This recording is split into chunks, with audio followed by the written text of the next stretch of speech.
our baby shower 2023. I'm waiting to see who's going to be joining us in the chat. If you're here, please say hello. We're in a different space tonight, and hopefully the Wi-Fi connection is as good as in other locations on site. I see we have one viewer. Who are you, mystery viewer? Say hi to me in the chat. As we're waiting for people to join us, hey, Lydia, sorry if I'm pronouncing your name wrong. Thanks for joining us. If it is your first time viewing, I am Becky. I'm your host for the 2023 baby shower. We are, of course, in lovely, warm Calgary. The weather tonight was very warm, much better than last week. Tell us where you're watching from. Last week we had a viewer from Japan, and I missed that during the live. I wonder if he's here again tonight. Let us know how the weather is wherever you are. I see Nadine Barnett. Hey Nadine. Hello again, Jennifer Ratter. 2 weeks in a row. Nice to see you. So what are we doing? We are in a different space. I'm going to introduce you to a few people. I've introduced you to myself. I am Becky. On the chat tonight, we have one of our wildlife rehabbers, Melanie. She will be popping some information for you into the chat below, into the comments, some interesting info, some links. If you have any questions, please make sure that you reach out to her and she will answer those for you. Liz, you're watching from Calgary. The weather is much better than it was last week, correct? Lots of people from Calgary. Also in the live with me this evening is one of our wildlife rehabbers, Megan. She's going to be in with our patients this evening, just fixing her hair up a bit. So as we're waiting for people to join us, it does take Facebook a while to notify. So I wanted to give everyone some updates from this time last week.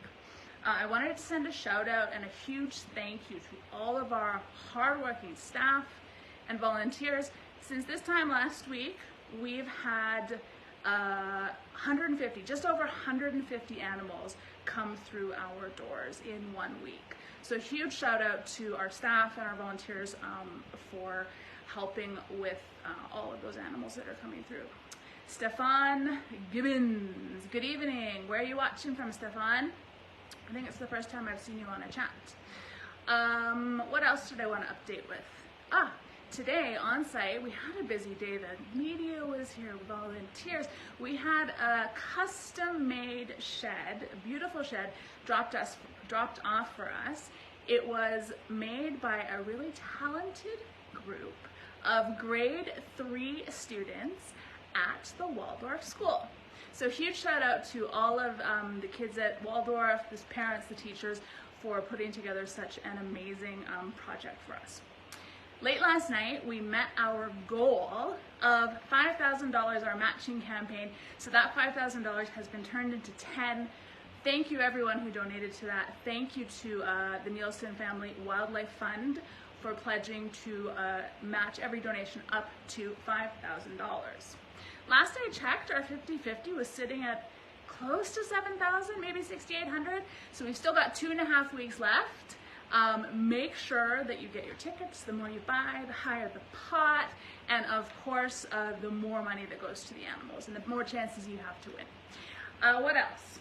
We also have, for all of you watching tonight, right now, starting right now, the first 10 donors of $25 or more from right now until 9 p.m. tonight will be sent a special thank you for donating to our shower, gift in the mail, limited edition. You can't get it on our website, you can't get it anywhere but right here. So make sure you donate tonight via that dedicated donation link that Melanie just popped in the chat. I saw her popping it in the chat below. Everyone's saying they're watching from Calgary. That's great. Super happy to have everyone here from Calgary. So I think you all noticed I'm in a different space than last week. We are in the WD Tidball isolation trailer. This is the first time I've been in here for our baby shower. Why is that? It's because late yesterday afternoon we had to make the decision to pivot from our original baby shower animal, which was an American robin, to what you're going to be seeing tonight, an endangered species, the ferruginous hawk. I think you're going to be very excited to see these guys. There's 3 of them. So I'm going to flip you over in about 2 seconds to introduce you to one of our wildlife rehabbers named Megan, and she is going to tell you all about these adorable little things. So I'm just gonna flip you over. There we go. Hey Megan, how's it going? Good, how are you? I am good. We have quite a few people watching. Sherry Reed just joined in. We have some people watching from Calgary and other places, I think, in Canada. Cool. So tell us a bit about these ferruginous hawks that we're going to be seeing tonight. Yeah, so I actually admitted these guys on the evening of June 19th. So they were found in a nest at the top of an electrical tower, and unfortunately their mother was found at the base of that electrical tower. She was deceased, she had been electrocuted. We think that those hawks had been without mom for a few days before we found them, so they did come to us very dehydrated and very thin, but otherwise healthy. And I'm sure they're going to be looking a lot better when we go in to see them tonight. Do these birds have any kind of special protection, Megan? Yes, so they are an endangered species here in Alberta, so they are protected under the Alberta Wildlife Act. So this act legally protects them from a lot of different types of human interference. So it's illegal to own one or otherwise disturb one, and it extends all the way from nests with eggs to hatchlings, nestlings, and all the way up to adults. Great, okay, and so when these guys came in, they were sort of what, in between nestling, hatchling, and fledgling stage, somewhere in between there? Yeah, they were nestlings. Gotcha, all right. So while they're in care with us, what do these guys typically eat? So in captivity, we typically are feeding them small rodents, usually mice. For these mice, we're usually cutting them up into smaller pieces. That's to simulate what the mom would do in the wild. Right, and what would they eat when they're in the wild? In the wild, they would eat small mice. They would also eat hares, snakes, ground squirrels, things like that. Gotcha. So I mentioned earlier that we are in a different space on our site tonight, the WD Tidball Isolation Trailer. It's a brand new space for us. Can you tell us why we're in here tonight? Yeah, so there's actually an outbreak of what's called HPAI in Alberta right now. It's also known as the avian influenza. Birds of prey are labeled as higher risk. So because of that, they do undergo a quarantine period in our isolation unit, which is where we are now. They'll be here for 14 days. For the next 14 days, we'll be wearing full PPE whenever we're interacting with them, and we will be monitoring for those symptoms. Awesome, and I'm just going to flip back over to myself real quick. So while Megan starts getting into her own PPE, she's got to wear a gown and a mask and gloves and all. She's got, well, I've got my booties on already. You can't see them. She's got her booties on. So she's getting all ready to go. And while she's doing that, a couple things. First thing we wanted to let you know is that these guys have pretty much already started feeding for themselves. They're still taking a bit of food from us off the tweezer, but there's a chance that they might not take from us tonight. Totally okay, we'll still get to see them. We'll put their food down for them, so hopefully they will, but just a heads up with that. As always, when we go in to feed any of our wild patients, we are silent, so no talking. This is, of course, standard wildlife rehab protocol, just to, of course, not stress out our patients so they don't become accustomed to our voices, things like that.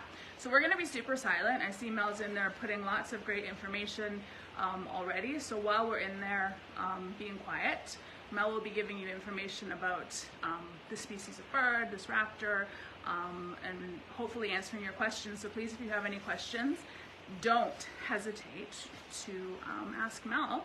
And I think that's about it. So we'll be in there for, I don't know, maybe 5 minutes.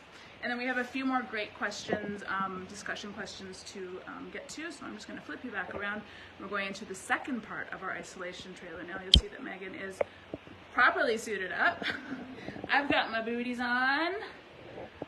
All right, here we go.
and Jana Miller.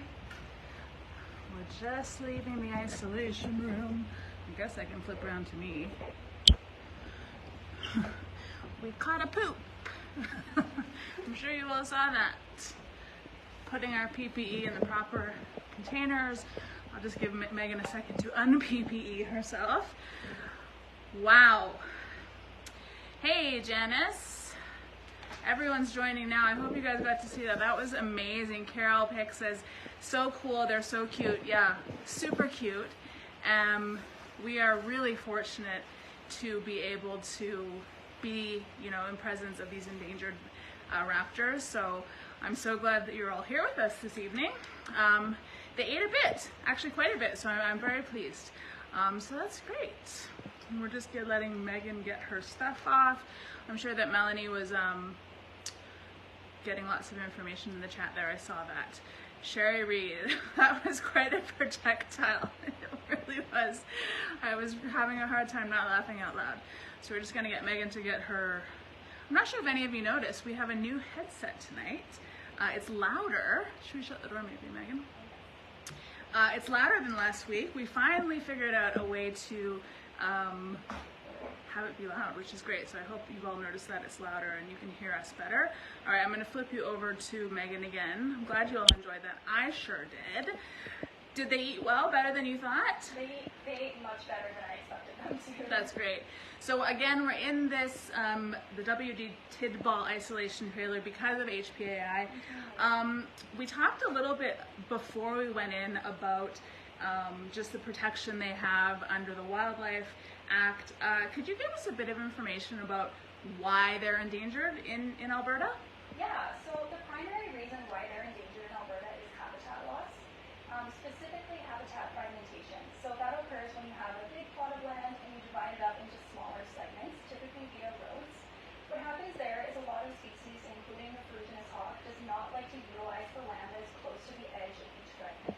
So they're only using the middle portion of each fragment of land, which significantly reduces the amount of usable habitat that they have. Another big reason why they're endangered is the use of rodenticide in Alberta. So rodenticide is a poison that is used for wild rodents. Hawks eat wild rodents. So when they eat those rodents, if they are poisoned with that, then that poison is transferred to the hawk as well, and a buildup in their system is very lethal for them. That's right. Thank you for sharing that. I think I read today that in Alberta, in the wild, there's something like 700 to 800 pairs left only, so it's a really, really low number. So I guess the next question that leads perfectly up from that is, what can regular folks like us, our viewers, do to help protect these endangered species? Yeah, so the most important thing with these guys is the preservation of their habitat. So you can write to your local government officials about the importance of preserving their habitat, which is typically grasslands, and also about the importance of preserving the species as a whole. You can also support companies and organizations that are working to preserve or restore those habitats, and as well, just avoid the use of rodenticide. Yeah, and I think I saw Melanie earlier when we were in feeding put something in the chat about, if you want to put a bit more effort in and putting up nesting boxes, that's something that takes a little bit more effort, but it's definitely gives these birds, the space to nest that they're losing. So that's something that people can do as well. Absolutely. All right, this is a good question. How do we prepare these guys to their return to the wild? I'm sure there's a lot of things that we have to do. What are some of those things to ensure that they're going to be, really properly ready to go out on their own? Yeah, so there's a couple of tests that they have to pass in order for us to be able to ethically release them back into the wild. One of which is a flight test. So they have to be able to fly 20 consecutive laps around a flight pen. That is just to ensure that they have the strength and the stamina to be able to get around where they need to go in the wild. The other test that they have to pass is called a live prey test. So like you saw there, we are feeding previously deceased mice to our patients in care. But when they're released, they're not going to be getting that. They're going to need to be able to hunt live prey and sustain themselves that way. So we also will be testing just to make sure that they're able to do that. Yeah, and I'm just going to flip over to myself for a second. We just actually completed a few months ago the largest flight pen in Alberta. So we have that here at Calgary Wildlife. So these patients will be going in there to practice their flying and their prey catching and all that sorts of stuff. So yeah, we're super fortunate also to have that, and thank you to the Calgary Foundation for helping fund that. All right, back to you. A little plug for the Calgary Foundation. A couple more questions and then we are finished for the night. How long will they be with us, Megan? Well, they're going to be with us until they're able to pass those tests that I just mentioned. So we expect that we'll be able to start testing them for that in about a month to a month and a half. Great. Okay, everyone was commenting when we were feeding them, like, wow, they can eat so much, it's amazing. So how much does it cost roughly to feed one of these guys a day? So it costs about $6.75 per hog per day just for food.